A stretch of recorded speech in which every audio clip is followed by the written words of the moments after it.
আওয়ামী লীগ সরকার নির্বাচনের জন্য electronic voting machine EVM এর মাধ্যমে রাষ্ট্রের ৩,০০০ কোটি টাকারও বেশি নষ্ট করেছে। এমন অভিযোগে নির্বাচন কমিশনের ৩ কর্মকর্তাকে জিজ্ঞাসাবাদ করেছে দুদক। সাবেক প্রধান নির্বাচন কমিশন AKM নুরুল হুদার সময় ৩,৮২৫ কোটি ২৪ লাখ টাকা ব্যয়ে ইভিএম প্রকল্প চালু করে নির্বাচন কমিশন।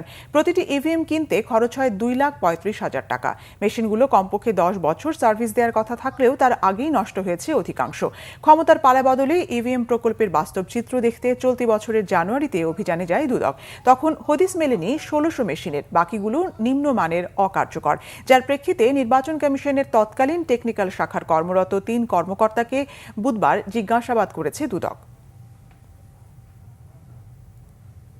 অভিযোগের সাথে যারা সম্পৃক্ত থাকবেন তাদেরকে জিজ্ঞাসাবাদের জন্য ডাকা এবং তাদেরকে জিজ্ঞাসাবাদ করা, এগুলি আমাদের অনুসন্ধান তদন্তকারী কর্মকর্তার রুটিন ওয়ার্ক।